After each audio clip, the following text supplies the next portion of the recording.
ప్రార్థించును. పరిశుద్ధమైన దేవ, మా తండ్రి, మా యేసయ్య, నీ ప్రియబిడ్డలమైనటువంటి మమ్మల్ని నీ ప్రేమ ద్వారా ప్రేమించి సజీవమైనటువంటి పరిశుద్ధమైనటువంటి కుటుంబాలుగా ఏర్పాటు చేసుకొని 8వ సంవత్సరంలో 4వ పరిశుద్ధ పునరుత్థాన దినమున తండ్రి ప్రభ, ఈ లైవ్ ద్వారా తండ్రి ప్రభ, మేము నీ వాక్కులను వినడానికి ఇచ్చినటువంటి కృపను బట్టి మీకు స్తోత్రములు చెల్లిస్తున్నాం. నీ మాటల్లో ఉన్నటువంటి సత్యాన్ని గ్రహించి ఆ సత్యవాక్యాన్ని అనుసరించి సర్వసత్యములోనికి నడిపించబడేటటువంటి విధముగా నేను మాట్లాడమని ప్రార్థిస్తూ ఉన్నాను. తండ్రి ప్రభ, తండ్రి ప్రభ, నువ్వు మాట్లాడుతూ ఉండగా తండ్రి ప్రభ, మా యొక్క హృదయములను తెరవండి, మనస్సులను తెరవండి. తండ్రి ప్రభ, అంగీకరించేటటువంటి మనస్సుతో తండ్రి ప్రభ నీ వాక్యమును విని అనుసరించి నడుచుకొని మీరు ఉన్నటువంటి స్థలములో నివసించేటటువంటి భవిష్యత్తులో ఉంచున్నాను. యేసుక్రీస్తు నామమున తండ్రిని అతి వినయముగా బ్రతిమలాడి వేడుకొనిచున్నాము స్వామి, ఆమేన్. దేవుని యొక్క అతి పరిశుద్ధమైనటువంటి శక్తి కలిగిన నామమునకు హృదయపూర్వకమైనటువంటి స్తుతులు స్తోత్రాలు చెల్లిస్తూ ఈ సమయంలో ప్రభు అయినటువంటి యేసుక్రీస్తు ప్రభుల వారు మరి అపోస్తలుల కార్యం 9వ అధ్యాయంలో అననీయ అనేటటువంటి ఒక సువార్తికుణ్ణి దర్శించడానికి వెళ్ళినప్పుడు ఆ అననీయ గారికి సౌలు గురించి ఒక మాట జ్ఞాపకం చేస్తూ ఉన్నాడు. సౌలు విషయంలోనే అననీయ దగ్గరికి వెళ్ళాడు. అననీయ దగ్గరికి సౌలు విషయంలో వెళ్ళి సౌలుకు చెప్తున్నటువంటి ఒక మాటను, అన్ని మాటలు కాదు, ఒక మాటను ఈ సమయంలో పరిశుద్ధాత్మలో ధ్యానించడానికి మనల్ని మనం సిద్ధపరచుకున్నాం. అపోస్తలుల కార్యములు 9వ అధ్యాయము 11వ వచనములో ప్రభువు చెప్తూ ఉన్నటువంటి మాట, అందుకు ప్రభువు 11వ వచనం, అందుకు ప్రభువు నీవు లేచి తిన్నని అనబడిన వీధికి వెళ్ళి యూదా అనువాని ఇంట తార్సువాడైన సౌలు అనువాని కొరకు విచారించుము. ఇదిగో అతడు ప్రార్థన చేయుచు ఉన్నాడు. ఇదిగో అతడు ప్రార్థన చేయుచు ఉన్నాడు. ఒక వ్యక్తి ప్రార్థన చేస్తూ ఉన్నప్పుడు, ప్రార్థన చేస్తూ ఉన్నటువంటి వ్యక్తిని ఎవరు చూస్తూ ఉన్నారు అని అంటే ప్రభువు చూస్తూ ఉన్నాడు. ఎవరు వింటున్నారు ప్రార్థన అంటే ప్రభువు వింటున్నాడు. ఇక్కడ ప్రార్థన చేస్తూ ఉన్నటువంటి వ్యక్తి అయినటువంటి సౌలు తన ఇంట్లో ప్రార్థన చేయటం లేదు. ప్రభు ఎవరి ఇంటికి అయితే వెళ్ళమన్నాడో ఆ ఇంటిలోనికి వెళ్ళి అక్కడ ప్రార్థన చేస్తూ ఉన్నాడు. ఏమని ప్రార్థన చేస్తూ ఉండవచ్చు అని అంటే ప్రభువు చెప్పాడు, నీవు ఎక్కడికైతే వెళ్ళి ఉండుమని చెప్తూ ఉన్నానో అక్కడికి వెళ్తే అక్కడ నేను నీకు ఏమి చేయవలనో అది నీకు తెలియచేస్తాను అని సెలవిచ్చి ఉన్నాను. చూడండి 5వ వచనం, ప్రభువా నీవెవడమని అతడు అడుగగా ఆయన, నేను నీ హింసించుచున్న యేసును, లేచి పట్టణములోనికి వెళ్ళము, అక్కడ నీవు ఏమి చేయవలనో అది నీకు తెలపబడునని చెప్పాడు. అక్కడ నీవు ఏమి చేయవలనో అది నీకు తెలియచేయబడును. కాబట్టి ఇక్కడికి సౌలుకు దమస్కుకు ప్రయాణం వెళుతూ ఉన్నప్పుడు ఆ సౌలుకు చెప్తున్నటువంటి మాట ఏంటంటే, నీవు వెళ్ళి పట్టణములో ఒకరి ఇంటిలో ఉండు, అక్కడ నీవు ఏమి చేయవలనో అది నీకు తెలుపబడు. ఈ 4వ పరిశుద్ధ పునరుత్థాన దినమున నా ప్రియ బిడ్డలారా, మీకేం చేయాలో అర్థం కావటం లేదు. మీ పరిస్థితులు చూస్తూ ఉంటుంటే ఏ నిర్ణయం తీసుకోవాలో అర్థం కావటం లేదు. ఇక్కడ సౌలు కూడా అదే ఉంది. వెళుతూ ఉన్నది ఒక పని నిమిత్తం. తను ఒక నిర్ణయాన్ని తీసుకుని వెళుతూ ఉన్నాడు. ఆ నిర్ణయాన్ని, ఆ పనిని మానుకో, అయితే నువ్వు ఏం చేయాలో అది నీకు తెలుపబడుతుంది. అయితే నేను వెళ్ళుమన్నా ఇంటిలోకి వెళ్ళు అన్నా. అయితే అక్కడ ఏం చేస్తున్నాడని అననే చెప్తున్నాడంటే, ఇదిగో అతడు ప్రార్థన చేయుచూ ఉన్నాడు. మీకేం చేయాలో అర్థం కానప్పుడు, ఏ నిర్ణయం తీసుకోవాలో అర్థం కానప్పుడు మనుషులను అడగకండి, కన్న తల్లిదండ్రులను అడగకండి, ఈ లోక సంబంధమైన ఏ వ్యక్తిని అడగకండి. నిన్ను తల్లి గర్భములో వేసి తయారు చేసి ఈ భూమి మీదకి వదిలి ఇంతటి వాణ్ణి చేశాడే, ఇంతటి దాన్ని చేశాడే, ఆ వ్యక్తిని అడగండి, ప్రార్థనాపూర్వకంగా అడగండి. ఇదిగో అతడు ప్రార్థన చేయించున్నాడు. ఏమని ప్రార్థన చేస్తూ ఉండవచ్చు? అక్కడ సందర్భాన్ని బట్టి మనం చూస్తే, నేనేం చెయ్యాలో నువ్వు తెలుపుతానన్నావు, కాబట్టి దయచేసి నేను చేయవలసినటువంటి నీ ఉద్దేశాన్ని, నేను చేయవలసినటువంటి నీ నిర్ణయాన్ని, నేను చేయవలసినటువంటి నీ ఆలోచనను ప్రభువా దయచేసి నాకు తెలియచేయి. నా కుటుంబం విషయంలో ఏ నిర్ణయం తీసుకోవాలో నాకు తెలియచేయి. నా భర్త విషయంలో ఏ నిర్ణయం తీసుకోవాలో నాకు తెలియచేయి. నా భార్య విషయంలో ఏ నిర్ణయం తీసుకోవాలో, నా ఉద్యోగ విషయంలో, నా ఆత్మ సంబంధమైనటువంటి రక్షణ విషయంలో, విశ్వాస జీవితం విషయంలో, నీ రహస్య రాకడలో ఎదుర్కొనేటటువంటి విషయంలో, నేను ఇంతవరకు చేసినటువంటి పాపాల విషయంలో ఎలా ఒప్పుకోవాలో నాకు తెలియచేయి ప్రభువా అని ఇదిగో అతడు ప్రార్థన చేస్తూ ఉన్నాడు. ఎవరు చెప్తున్నారు? ఏ ఇంటిలో ప్రార్థన చేస్తూ ఉన్నాడో ఆ ఇంటి ఓనర్ చెప్పటం లేదండి. ఎవరికి ప్రార్థన చేస్తూ ఉన్నాడో, ఎవరిని అడుగుతూ ఉన్నాడో ఆ ప్రభువు అననీయ దగ్గరికి వెళ్ళి చెప్తున్నాడు, ఇదిగో అతడు ప్రార్థన చేస్తూ ఉంటే నేను విన్నాను, నేను చూశాను.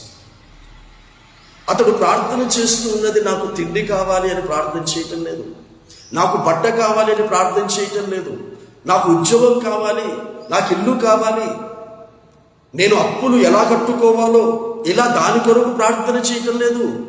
ఆయన ప్రార్థన చేస్తున్నది నేను ఏం చెయ్యాలో ఆ చేసేటటువంటి ఆ విషయము నీ ఉద్దేశాన్ని నాకు తెలియచేయని ప్రార్థిస్తున్నాడు. కాబట్టి నువ్వు వెళ్ళి, అతడు ప్రార్థన చేస్తూ ఉంటుంటే ఒక దర్శనాన్ని చూస్తూ ఉన్నాడు. చెప్తున్నాడు అననీయాకు ప్రభు, అతడు ప్రార్థన చేస్తూ ఉంటుంటే నేను అతనికి దర్శనాన్ని చూపించాను. ఏ దర్శనాన్ని చూపించానో తెలుసా? పేరుతో సహా అననీయ అనేటటువంటి ఒక మనుష్యుడు వచ్చి అతని తల మీద చేతులు ఉంచి ప్రార్థన చేస్తూ ఉన్నాడు. అతని తల మీద చేతులు పెట్టి అతడు పరిశుద్ధాత్మ అను వరము పొందినట్లు అలాంటి దర్శనాన్ని ప్రార్థనలో చూస్తూ ఉన్నాడు. కాబట్టి అననీయ అనేటటువంటి వ్యక్తి వచ్చి తల మీద చేతులు పెట్టడం అనేది చూస్తున్నాడు కనుక, అది నేనే చూపించాను కనుక, అతడు చూస్తూ ఉన్నది, ప్రార్థనలో చూస్తూ ఉన్నటువంటి దర్శనము నిజము చేయటానికి నీ దగ్గరికి వచ్చి నిన్ను పంపుతూ ఉన్నానని ప్రభువు చెప్తున్నాడు. నా ప్రియ బిడ్డలారా, నీ ప్రార్థన వృధా కాదు, నీ కన్నీరు వృధా కాదు, నువ్వు చూసే ఏ దర్శనము కూడా వృధా కాదు. దేవుడు నీ ప్రార్థన ఆలకించి కలలతో మాట్లాడతాడు, దర్శనాలతో మాట్లాడతాడు. ఎవరిని పంపించి నీ యొక్క అద్భుతమైనటువంటి నూతనమైనటువంటి భవిష్యత్తును కట్టాలో ఆయనకు తెలుసు. అందుకే ప్రభు ఒక మాట అంటాడు, ఇదిగో పాతవి గతించెను, సమస్తమును నూతనమాయను అంటాడు. ఎస్, మనుష్యులు, రక్షణ పొందని మనుష్యులు, విశ్వాసులు కాని మనుషులు పాతవినే తలంచుతూ కృంగిపోతారు. కానీ రక్షించబడినటువంటి నిజమైనటువంటి విశ్వాసులు పాతవి గతించిపోయాయి, క్రొత్తది దేవుడు నా కొరకు ఏది ఏర్పాటు చేశాడో అది అతడే నాకు తెలియచేయాలని సౌలులాగా ప్రార్థన చేస్తారు. చూడండి, ప్రభువు చెప్తున్నటువంటి మాట 11వ వచనం, మళ్ళీ నేను చదువుతూ ఉన్నాను. 9వ అధ్యాయం 11వ వచనం. అందుకు ప్రభువు, నీవు లేచి తిన్ననిది అనబడిన వీధికి వెళ్ళి యూదా అను వాని ఇంట తార్సువాడైన సౌలు అను వాని కొరకు విచారించుము. ఇదిగో అతడు, అనగా సౌలు, ప్రార్థన చేయుచు ఉన్నాడు. ప్రార్థన చేస్తూ ఉన్నప్పుడు ఏం దర్శనమును దేవుడు చూపించాడు? అతడు అననీయా అను ఒక మనుష్యుడు లోపలికి వచ్చి తాను దృష్టి పొందునట్లు తల మీద చేతులుంచుట చూచి ఉన్నాడని చెప్పాను. What a great answer from the Jesus Christ for this Saul prayer. సౌలు ప్రార్థన చేస్తూ ఉంటుంటే సౌలు దగ్గరికి రావాల్సినటువంటి ప్రభు సౌలు దగ్గరికి వచ్చి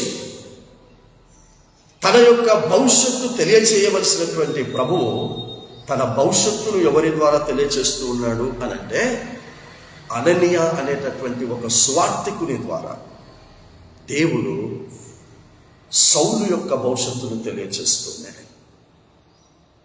అప్పుడప్పుడు మనము హృదయము పగిలిపోయి దేవుని సన్నిధిలో మొరపెడితే దేవుడు మాట్లాడతాడు, భవిష్యత్తును నూతనంగా కడతాడు. ఎలా అంటే ఇక్కడ సౌలు యొక్క ప్రార్థనకు జవాబు అననీయా, నీ ప్రార్థనకు జవాబు ఏ సువార్తికుడో నాకు తెలియదు, ఏ కాపరో నాకు తెలియదు, ఏ సేవకుడో నాకు తెలియదు, కానీ ప్రార్థనలకు జవాబు మాత్రం ఖచ్చితంగా దేవుడు ఏర్పాటు చేసుకున్న ఒక సేవకుని ద్వారా మాట్లాడుతాడు, నూతనంగా భవిష్యత్తు కడతాడు. మీకు చరిత్ర తెలుసు. నిర్గమకాండం 3వ అధ్యాయంలో మోషేను దేవుడు దర్శిస్తూ ఉన్నప్పుడు మోషే ప్రార్థన చేస్తూ ఉన్నందుకు కాదు, ఇజ్రాయేలును ప్రార్థన చేస్తూ ఉన్నందుకు, ఇజ్రాయేలును మొరపెడుతున్నందుకు, ఇజ్రాయేలును మా తర్వాత మా పిల్లల భవిష్యత్తులు ఏంటి, మా పిల్లలు మాలాగానే బానిసలుగా బ్రతకాలా, మేము ఇక్కడే ఊడిగం చేసుకుంటూ వెట్టి చాకిరి చేస్తూనే ఉండాలా అని దేవుని సన్నిధిలో ఇజ్రాయేలులు అందరూ కూడా ఐగుప్తు దేశంలో మొరపెడుతూ ఉంటుంటే వారి మొరకు జవాబుగా మోషే గారి దగ్గరికి వెళ్తూ ఉన్నాడు. చూసారా, మోషే గారి ద్వారా దేవుడు వారి ప్రార్థనకు జవాబునిస్తున్నాడు. నా ప్రియ బిడ్డ, నీ ప్రార్థనకు జవాబు ఒక సేవకుడు దేవుడు నీకు ఇచ్చాడు అని అంటే ఆ సేవకుని ద్వారా నీ భవిష్యత్తు అద్భుతంగా కట్టబడుతుంది. సారపత్తులో ఉన్నటువంటి విధ్వరాలు ఆ పూటకు మాత్రమే తిని చచ్చిపోదాము అనుకుంది. కానీ దేవుడు ఆ బిడ్డ కట్టలేరుకుంటూ, రొట్టెలు చేసుకోవటానికి కట్టలేరుకుంటూ ఎంత బాధపడుతూ ఉందో, ఎంత రోధిస్తూ ఉందో, అయ్యో నా కొడుకుకు ఈ ఒకటే పూట తిండి పెట్టగలుగుతూ ఉన్నానే, రేపటి నుండి నా కొడుకుకు నేను తిండి పెట్టలేనటువంటి పరిస్థితి నాకుంది, నేను ఆకలితో ఉండగలను కానీ నా కొడుకును ఎలా ఆకలితో ఉంచాలి, నా కొడుకును ఎలా చదివించుకోవాలి, అందరి పిల్లల్లాగా నా కొడుకును నా బిడ్డను పెంచలేనటువంటి పరిస్థితుల్లో నేనున్నానని ఎంత లోపల దేవునికి మొరపెట్టుకుంటూ కుమిలిపోతూ ఏడుస్తూ ఆ రొట్టెలు చేసుకోవటానికి కట్టలు ఏరుతూ ఉందో, ఆ ప్రార్థన, ఆ కన్నీటి హృదయ వేదన దేవుడు చూసి ఆ కన్నీటి హృదయ వేదన ప్రార్థన జవాబు ఏలియా దగ్గరికి వెళ్ళాడు. దేవుడు ఏలియా దగ్గరికి వెళ్ళాడు. సారిపత్తులో ఉన్నటువంటి విధ్వరాలు యొక్క హృదయ వేదనను గ్రహించి తన కొడుకు కొరకు, తన బిడ్డ కొరకు పడుతున్న ఆ వేదనను చూసి ఆ బిడ్డ భవిష్యత్తు కొరకు, ఆ బిడ్డ యొక్క భవిష్యత్తును తెలియచేయటానికి, దేవుడు కట్టడానికి ఏలియా గారి దగ్గరికి వెళ్ళి విధ్వరాలి యొక్క ప్రార్థన జవాబు ఏలియా గారు, ఇజ్రాయేలీల యొక్క ప్రార్థన జవాబు మోషే. ఈ రోజున అపోస్తలుల కార్యం 9వ అధ్యాయంలో సౌలు యొక్క ప్రార్థన జవాబు అననీయా, నీ ప్రార్థన జవాబు ఎవరు? నీ ప్రార్థన జవాబు ఎవరు? నీ ప్రార్థన జవాబు దేవుడు నీ దగ్గరికి వచ్చి నీ వ్యక్తిగతమైనటువంటి ఏదో అవసరతను అడుగుతూ ఉంటే అవసరత తీర్చిబడితే అది ప్రార్థన జవాబు అనుకుంటే అది మూర్ఖత.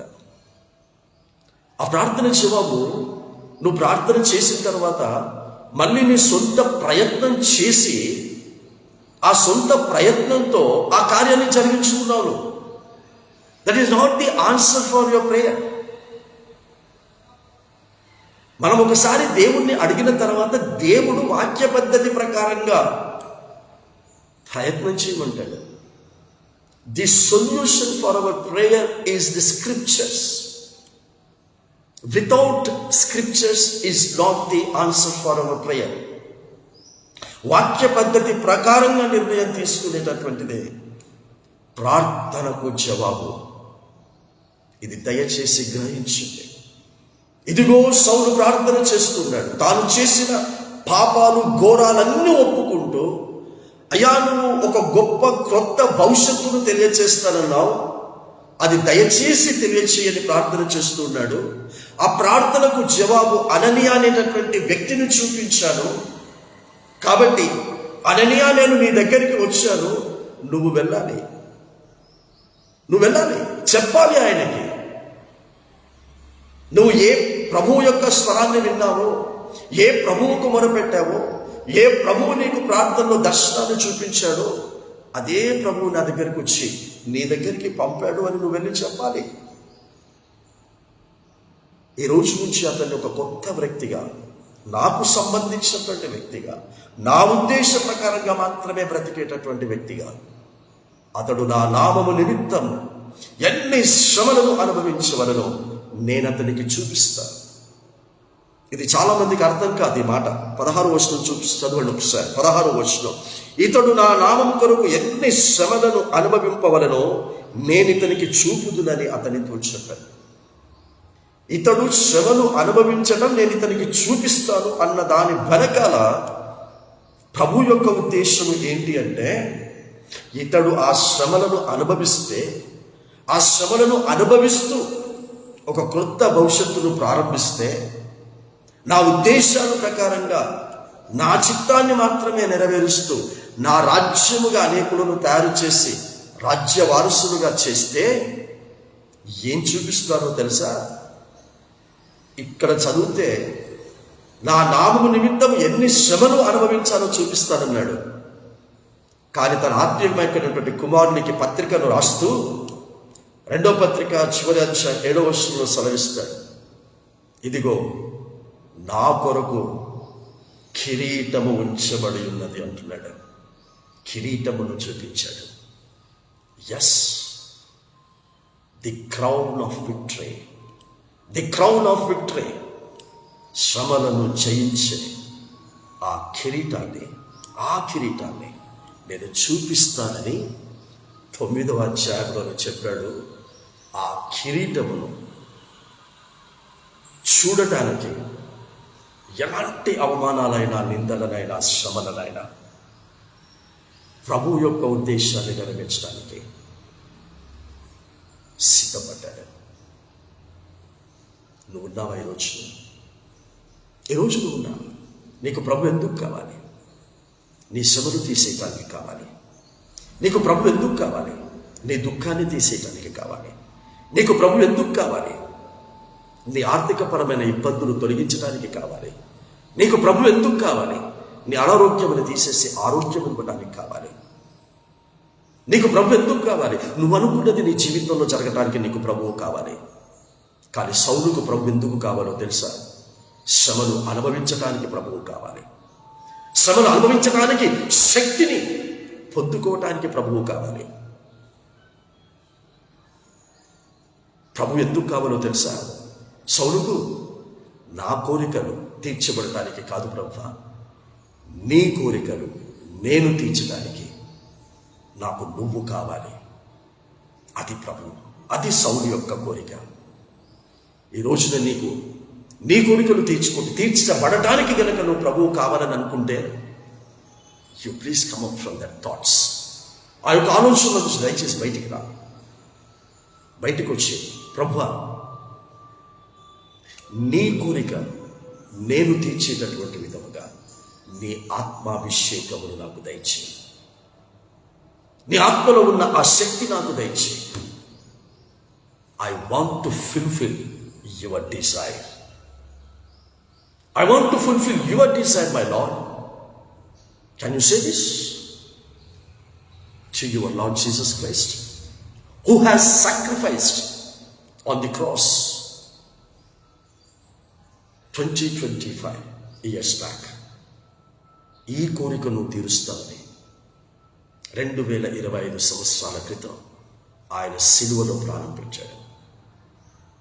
ఈ సత్యం తెలియక నా కోరికను తీర్చు, నా ఆశను తీర్చు, నేను అనుకున్నది జీవితంలో జరిగించు ప్రభు అని ప్రార్థించడం కాదు.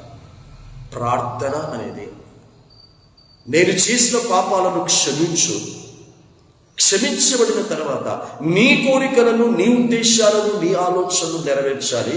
ఆ ఆలోచనలు, ఆ తలంపులను, ఆ నీ ఉద్దేశములు నాకు తెలియచేయమని ప్రార్థన చేయాలి.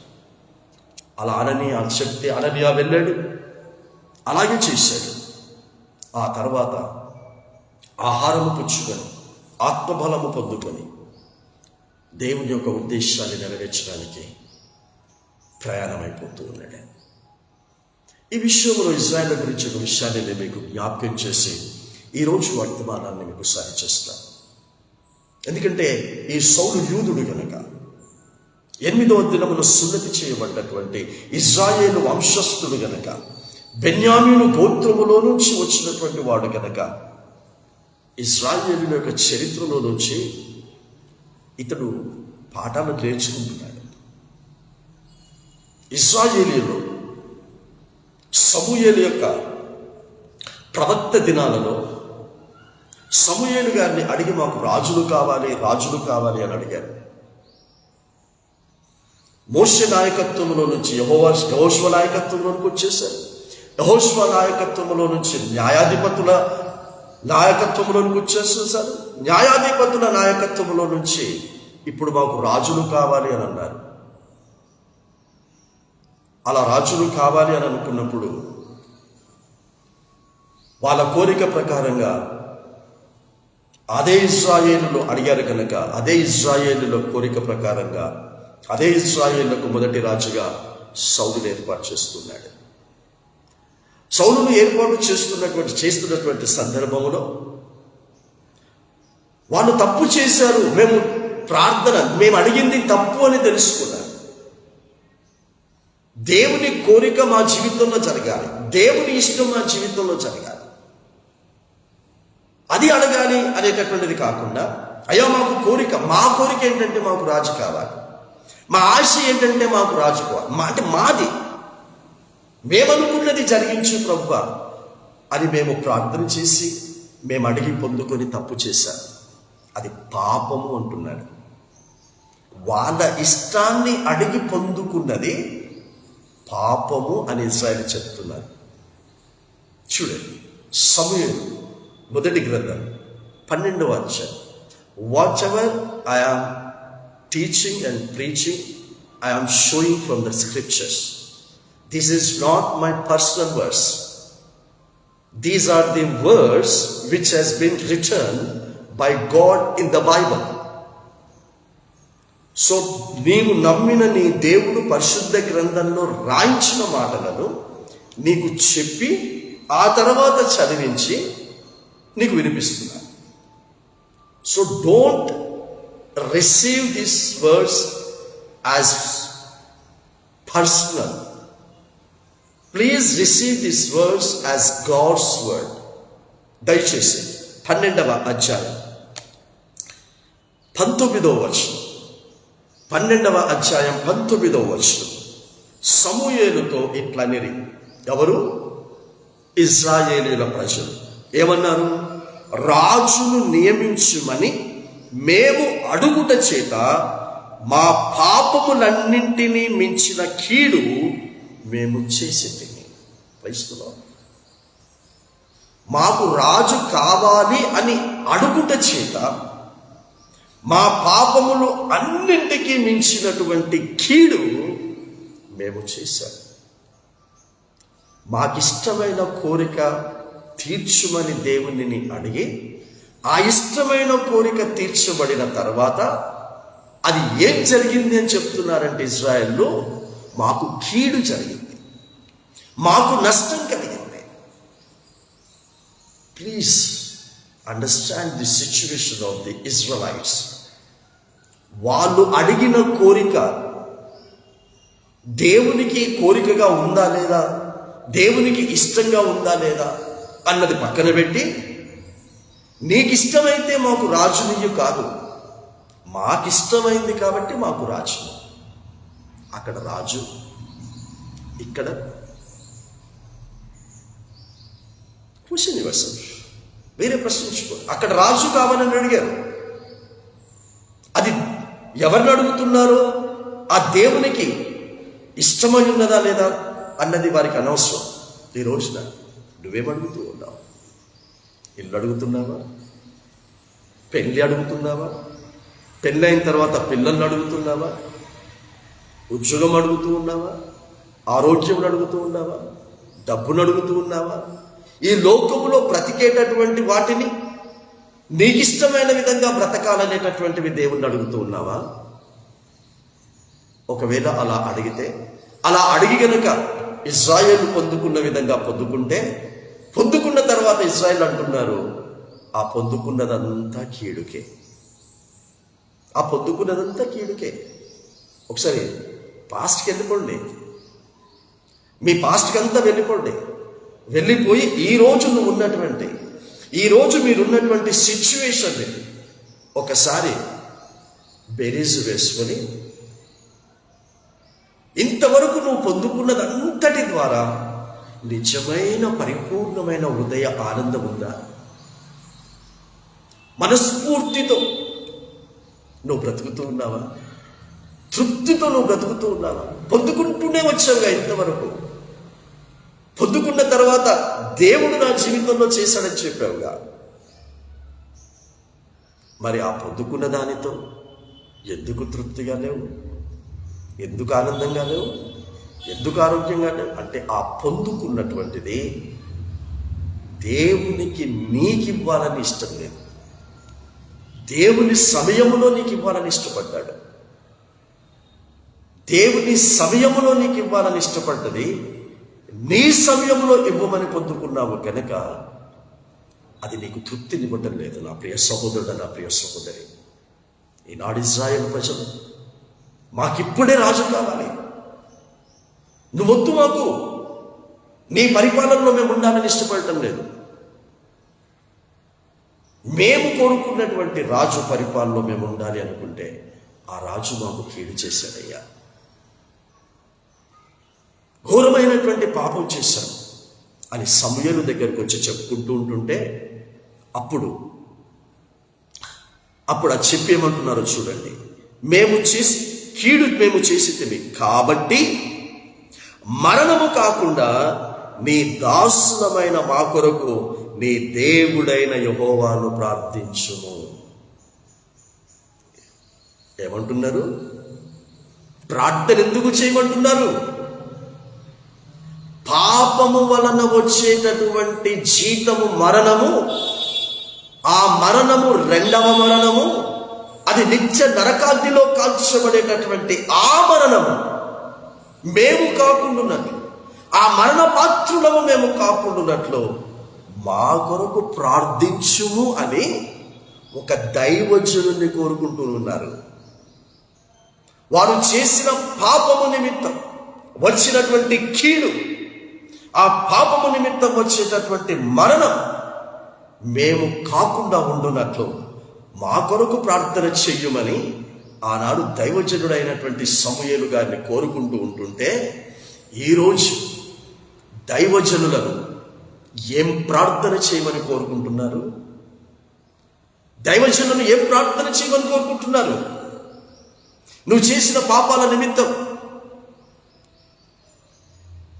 నువ్వు రెండవ మరణం అనేటటువంటి నిత్య నరకాగ్నిలో కాల్చబడేటటువంటి ఆ మరణం పొందబోతూ ఉన్నావని తెలిసి ఆ మరణము నేను కాకుండా ఉంటున్నట్లు నా కొరకు ప్రార్థన చేయండి. ఆ మరణము నేను ఎలా తొలగించుకోవాలో, ఎలా తప్పించుకోవాలో నాకు దయచేసి బోధించండి. ఒక ప్రక్క ప్రార్థన చేయండి, ఇంకో ప్రక్క బోధించండి అని అడిగేవాళ్ళు కరువైపోయారు. ఇలాంటి దాని కొరకు ప్రార్థన చేసేవాళ్ళు కరువైపోయారు. దేవుడు బాధపడుతున్నాడు. దేవుడు బాధపడుతున్నాడు. నేను సిలువలో కార్చినటువంటి రక్తం వలన గొర్రెలందరూ కూడా, గొర్రెలు అనుకుంటున్న వాళ్ళందరూ కూడా గొర్రె బొచ్చు కప్పుకున్న తోడేళ్లలాగా ఉన్నారని బాధపడుతున్నాడు. ఆ గొర్రె బొచ్చును కప్పుకున్నటువంటి తోడేళ్లను మోసం చేయటానికి కాపరులు అన్న పేరుతో, స్వార్థికులు అన్న పేరుతో, ప్రవక్తలు, అపోస్తలులు అనే పేర్లు పెట్టుకొని వాళ్ళను మోసం చేస్తూ వీళ్ళు కూడా మోసపోతూ ఉన్నారు. దయచేసి మోసపోకండి. సాతాను చేసే పని మోసం. సర్పము నన్ను మోసపరిచినందున నేను మోసపోయాను ప్రభువా అని హవ్వ దేవునికి మొరపెట్టుకుంటుంది. ముందే చెప్పానుగా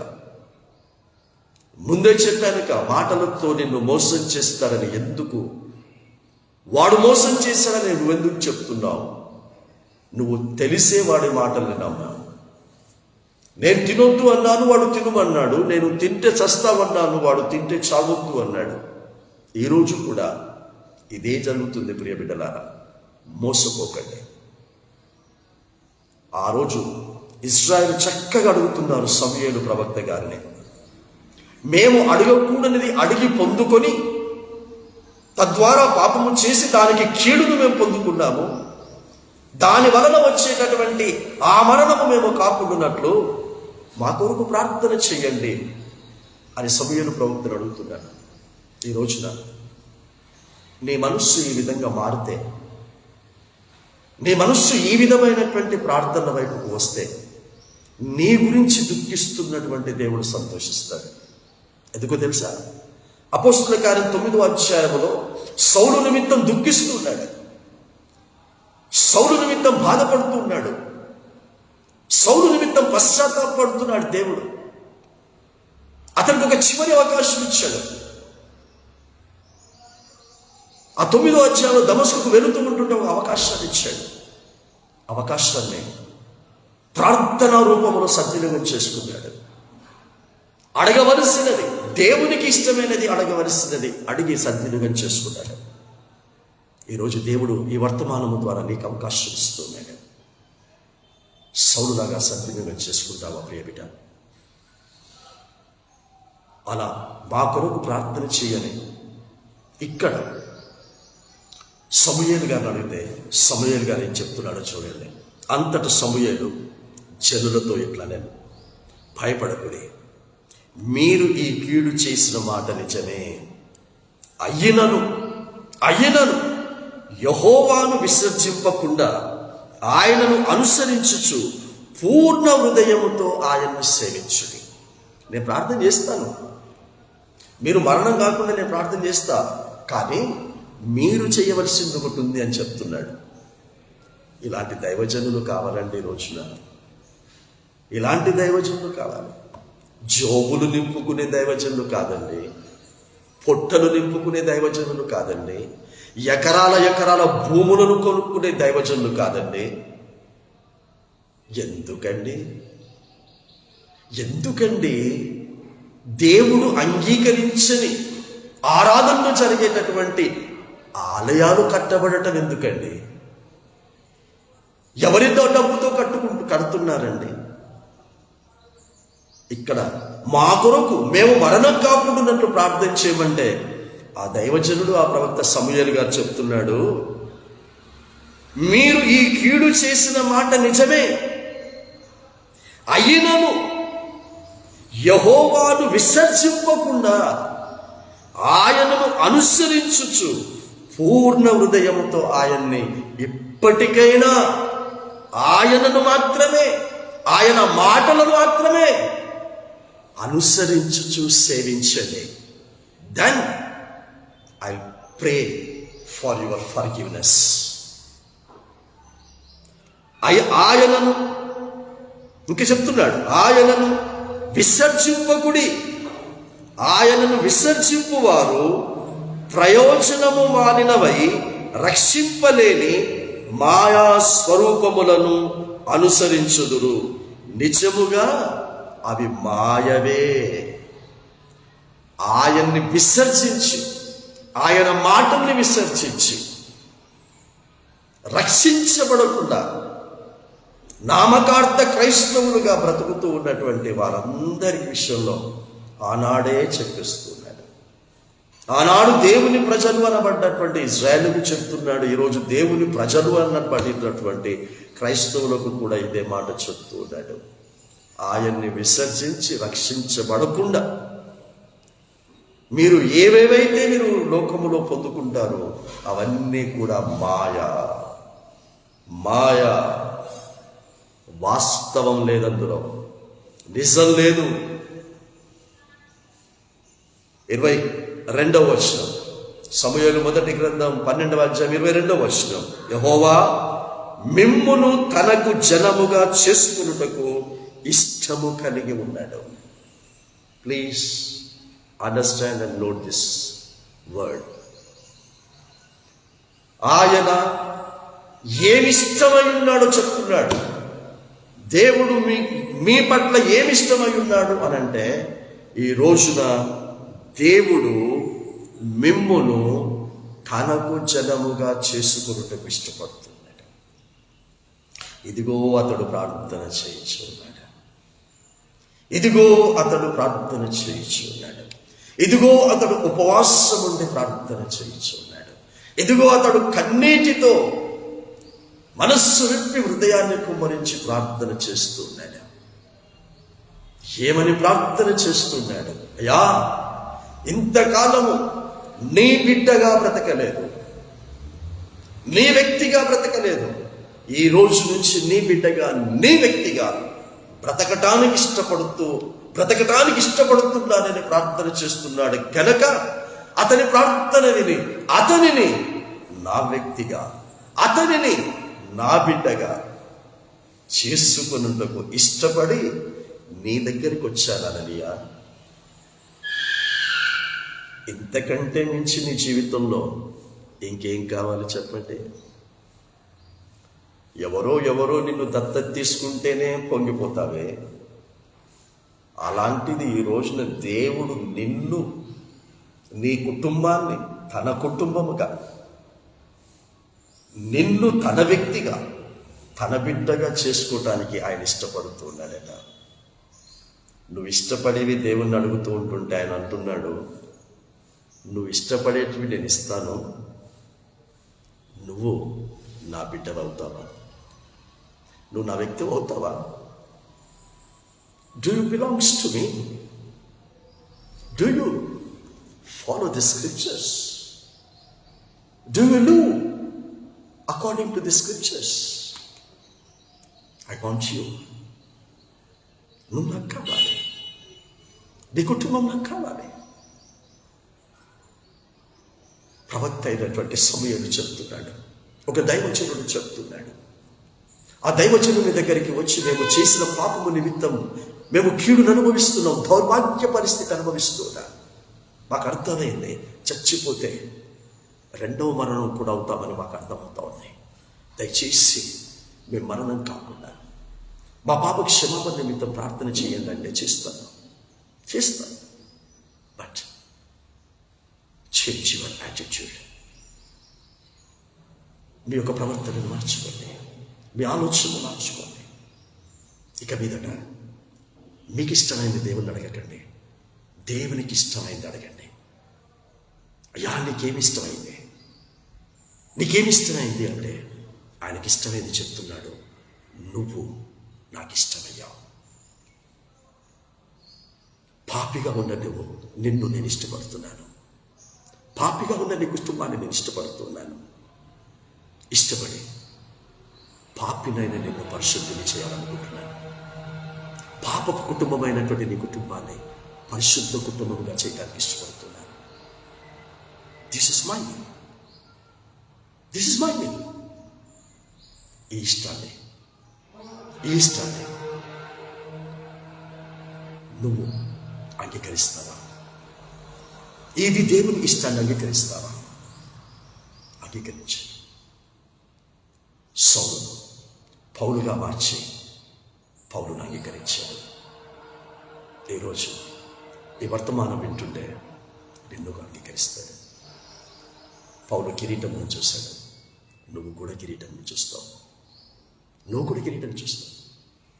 భయపడకు. అవమానాలకు, నిందలకు, కష్టాలకు, వేటికి భయపడకు. దేవుణ్ణి విసర్జించి కూడా అవే ఉన్నాయిగా.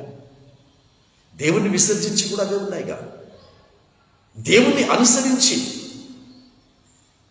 వాటిని అనుభవించి జయిస్తాము. దేవునికి స్తోత్రం. విజయాన్ని సాధిస్తాం. ఈరోజు నిత్యముగా పవిత్రమైన పరిశుద్ధమైనటువంటి యేసుక్రీస్తు యొక్క రక్తములో కడగబడిన పరిశుద్ధులుగా ఈ లోకానికి మనల్ని మనం చూపించుకుందాం. నాట్ యాజ్ ఎ క్రిస్టియన్స్, క్రైస్తవులుగా చూపించుకోకండి. ఆయనకు పరిశుద్ధులు కావాలి. నేను క్రైస్తవుని గనక మీరు క్రైస్తవుల యుండుడి అనలేదు. నేను యూదుని గనక మీరు యూదుల యుండుడి అనలేదు. నేను ఇశ్రాయేలుని గనక మీరు ఇశ్రాయేలుల యుండుడి అనలేదు. నేను పరిశుద్ధుడను గనక మీరు పరిశుద్ధుల యుండుడి. అది ధనవంతుల యుండకు.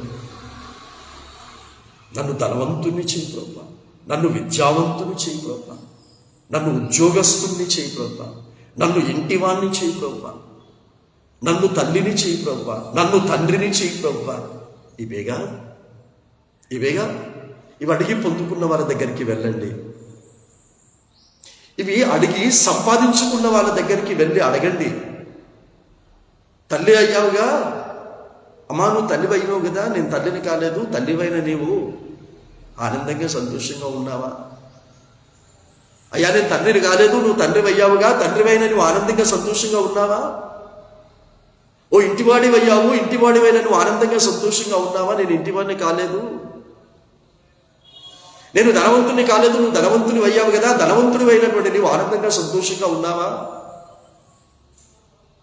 అని అవి కలిగిన వారి దగ్గరికి వెళ్ళి అడగండి. వారి దగ్గర నుంచి వచ్చేటటువంటి జవాబు ఏంటో తెలుసా? ఏ ముందులేండి, చెప్పుకోవటానికేనండి. పిల్లలుంది చెప్పుకోవటానికేనండి. ఇల్లుంది చెప్పుకోవటానికి, చూపించుకోవటానికేనండి. చదువుంది, ఉద్యోగం ఉంది, ఏదో చెప్పుకోవటానికి, చూపించుకోవటానికే. కానీ ఇక్కడ నెమ్మది లేదండి, ఇక్కడ ఆరోగ్యం లేదండి, ఇక్కడ తృప్తి లేదండి అని ఆన్సర్ వస్తుంది. అలా ఉండకూడదు అనంటే నువ్వు తృప్తిగా, మనశ్శాంతితో, నెమ్మదితో, సంపూర్ణమైన పరిపూర్ణమైన ఆరోగ్యంతో ఉండాలి అనంటే ఈరోజు పాపివైన నువ్వు పరిశుద్ధుడవు కావాలి. అవినీతిపరుడవైన నువ్వు నీతిపరురాలివి కావాలి. దీని కొరకు ప్రార్థన చేసుకోవాలి. దీని కొరకు మాత్రమే మొరపెట్టాలి. దీని కొరకు మాత్రమే ఉపవాసాలు ఉండాలి. దీని కొరకు మాత్రమే కన్నీరు కావాలి. చివరిలో ఒక మాట అంటున్నాడు, యెహోవా మిమ్మును తనకు జనముగా చేసుకున్నకు ఇష్టము కలిగి ఉన్నాడు. తన ఘనమైన నామము నిమిత్తం తన జనములను ఆయన విడనాడడు. If you become the Jesus Christ person today, you will never ever be forgotten. ఈరోజు నువ్వు దేవుని బిడ్డవైతే, ప్రవక్త అయినటువంటి సమూయేలు గారి ద్వారా గొప్ప దైవజనుడు, మచ్చలేని ప్రవక్త చెప్తున్నాడు, తన జనమైనటువంటి జనమును అతడు విడనాడడు. Yes, I am the live testimony. Yes, to glory of God I am saying that I am the live testimony. నన్ను విడనాడలేదు, నిన్ను విడనాడడు. దేవుడు మాట ఇచ్చి తప్పుటకు మనుష్యుడు కాదు. నిన్ను విడనాడొద్దు అని అంటే దేవుణ్ణి విసర్జించకు, దేవుని మాటల్ని విసర్జించకు. Obey the God's word. Obey the God's word. Listen the God's words with wholeheartedly. Then you will be blessed in this world. ఘనమైన నామము నిమిత్తము తన జనులను ఆయన విడనాడడు. నా మట్టుకు నేను మీ నిమిత్తము ప్రార్థన చేయుట మానుట వలన యెహోవాకు విరోధముగా పాపము చేసిన వాడనగుదును. ఇక్కడ చెప్తున్నాడు, మేము మరణము కాకుండానట్లు మీరు ప్రార్థన చేయమన్నారు, పాప క్షమాపణ నిమిత్తం ప్రార్థన చేయమన్నారు కనుక ఇలా పాప క్షమాపణ నిమిత్తము ప్రార్థన చేయమన్న వారి కొరకు నేను ప్రార్థన చేయకపోతే నేను దేవుని దృష్టిలో పాపము చేసిన వాడని అవుతాను అన్నాడు. ప్రార్థన చేయకపోతే పాపం చేసినవాడు కాదండి. ఇతరుల కొరకు ప్రార్థన చేయకపోతే పాపం చేసినవాడు కాదు. నేను పరిశుద్ధుడని అవ్వాలనుకుంటున్నాను, నేను నీతిమంతురాలిని కావాలనుకుంటున్నాను.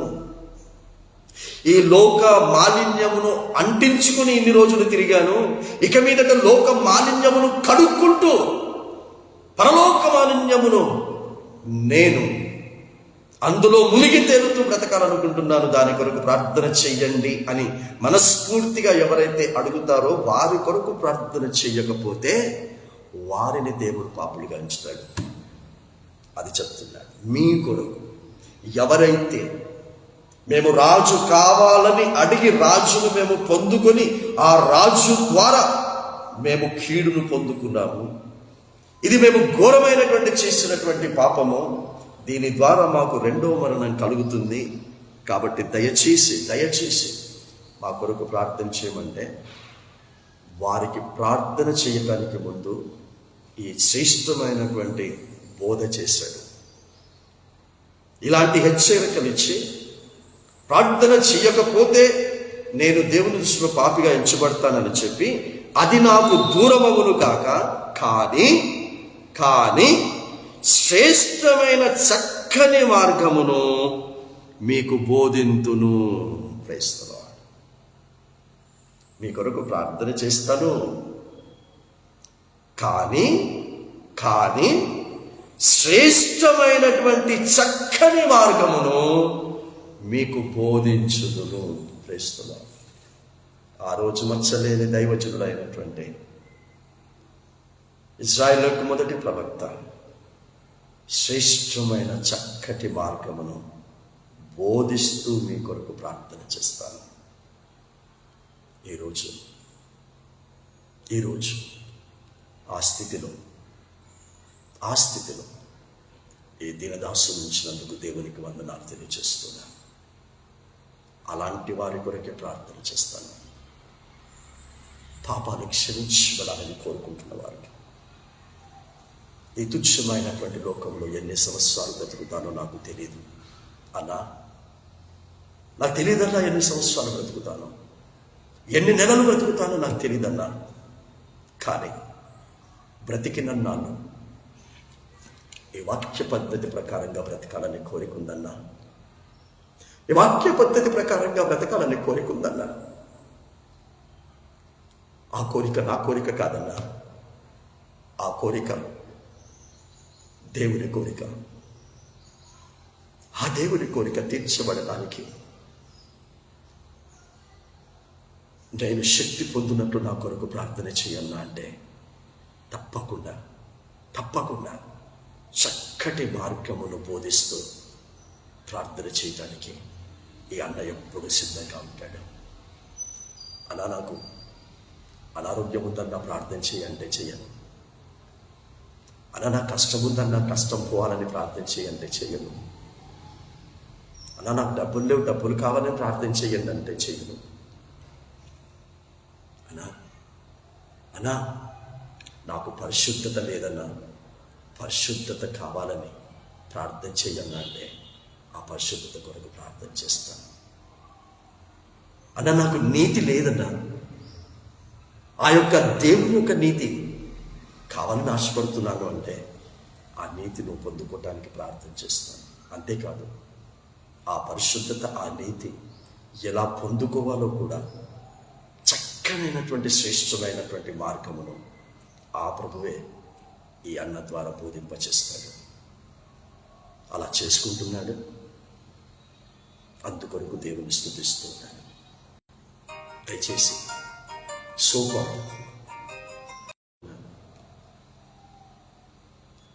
అలాంటి వాడు కావాలి, లేదా నిన్ను నిత్యరాజ్యమునకు తీసుకొని వెళ్ళటానికి శ్రమలను సహించి, శ్రమలను ఓర్చుకుంటూ, ప్రతిదాన్ని తట్టుకుంటూ నీకుగా నీవు దేవునికి సమర్పించుకుంటూ ఆయన వల్ల మార్చబడి ఆయన ఉన్న చోటికి పోవటానికి సిద్ధపడతావు. ఇంకా దైవజనుల ప్రార్థనల మీద ఆధారపడుతూ బ్రతుకుతావో నీకే వదిలేస్తున్నాను నా ప్రియబిడ్డ. ఇదిగో అతడు ప్రార్థన చేయించున్నాడు,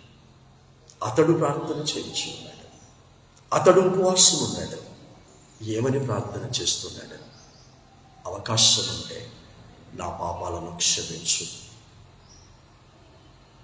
నాకు తెలియచేస్తానన్నావు క్రొత్త జీవితం, నీ కొరకు ఎలా బ్రతకాలో తెలియచేస్తానన్నావు, అది తెలియచేయు ప్రభు అని అతడు ప్రార్థన చేస్తున్నాడు. ఆ ప్రార్థనకు జవాబు అతనికి దర్శనాన్ని చూపించాను. అననీయ, నువ్వే అతని దగ్గరికి వెళ్ళావని చూపించాను, కాబట్టి నువ్వే వెళ్ళాలి అని అననీయను పంపించాను. కాబట్టి ఈ ప్రార్థనలకు దర్శనాలు వస్తాయి. దర్శనాలు వాస్తవంగా నిజం కూడా దేవుడు చేస్తాడు. ఈ వర్తమానం విన్నటువంటి ప్రియ బిడ్డలారా, ఇప్పుడు ఉన్నటువంటి పరిస్థితి ఎప్పటికీ ఉండదు. Definitely you and your family will going to be the holy family. దేవుని స్తోత్రం. తప్పకుండా పరిశుద్ధమైన కుటుంబాలుగా మీ కుటుంబాలు ఉంటాయని తెలియజేస్తూ ఈ వర్తమానం సరిచేస్తున్నాను. పరిశుద్ధమైన దేవ మా తండ్రి, నీ ప్రియబిడలమైనటువంటి నన్ను, మమ్మల్ని మీరు ప్రేమించి ఈ రోజున ఈ యొక్క రాకడ దినాలలో కావలసినటువంటి అవసరమైనటువంటి అక్కరగా ఉన్నటువంటి నీ మాటను మాకిచ్చావు. ఈ మాటల ప్రకారంగా ఈ జీవిత యాత్రను కొనసాగించుకుని నీ ఇష్టం, మమ్మల్ని నీ జనులుగా చేసుకోవాలని ఇష్టపడుతున్న ఆ ఇష్టం మా జీవితంలో నెరవేర్పడానికి వచ్చేటటువంటి విధముగా మిమ్మల్ని మేము మీకు పూర్తిగా సమర్పించుకొని జీవించేటటువంటి కృపను కొనసాగింప చేసుకొని, ఒక వస్తువు పాడైపోతే అది బాగు చేసేటటువంటి వ్యక్తి దగ్గరికి వెళ్ళి, అయా పలానా వస్తువు పాడైపోయింది, అది బాగు చేయబడాలి అని ఆ బాగు చేసేటటువంటి వ్యక్తి దగ్గరికి వెళ్ళి తెలియచేస్తే, అది బాగు చేయబడాలంటే ఆ వస్తువును తీసుకొని వచ్చి నా చేతికి ఇవ్వు అంటాడు. అలాగే ఈ రోజున పాడైపోయినటువంటి పాపములో మునిగి తేలుతున్నటువంటి వ్యక్తులు బాగుపడాలి అని అంటే, పరిశుద్ధులు కావాలి అని అంటే, అలాంటి వ్యక్తులందరూ కూడా వచ్చి నీ చేతిలో పడాలి తండ్రి. అలాంటి ఆలోచనతో జీవింపచేసి ఈరోజు వర్తమానం విన్నటువంటి బిడ్డలను, ఆ తర్వాత కూడా వినరైన బిడ్డలందరినీ కూడా ఆత్మ సంబంధంగా దీవించండి, శరీర సంబంధంగా దీవించండి. రెండవ మరణము కాకుండానట్లు ఆ మరణమును దాటి జీవములోనికి తండ్రి ప్రభు ప్రవేశించేటటువంటి భవిష్యత్తును దయచేయమని యేసుక్రీస్తు నామమున తండ్రిని అతి వినయముగా బ్రతిలాడి వేడుకొనిచున్నాము స్వామి. ఆమేన్. ఇప్పుడు మన తండ్రికి, కుమారునికి, పరిశుద్ధాత్మని యొక్క ప్రేమ, కృప, అన్యోన్య సహవాసం, సమాధానం, సకల దేవుల ఆశీర్వాదములు మనకును, కుటుంబాలకును, భూమి మీద నివసిస్తున్న సకల విశ్వాసులకును, సత్యరాజ్య సువార్త ప్రకటిస్తున్న ప్రతి అభిషిక్తునికి, అభిషిక్తురాలికి ఇప్పుడు ఎల్లప్పుడు సదాకాలం తోడై నీడైపును కాక. ఆమేన్. గాడ్ బ్లెస్ యు అండి. దేవుడు మిమ్మల్ని, మీ కుటుంబాలను, సమస్తము ఆశీర్వదించి దీవించి రహస్యలాకలకు సిద్ధపరచును కాక. God bless you all.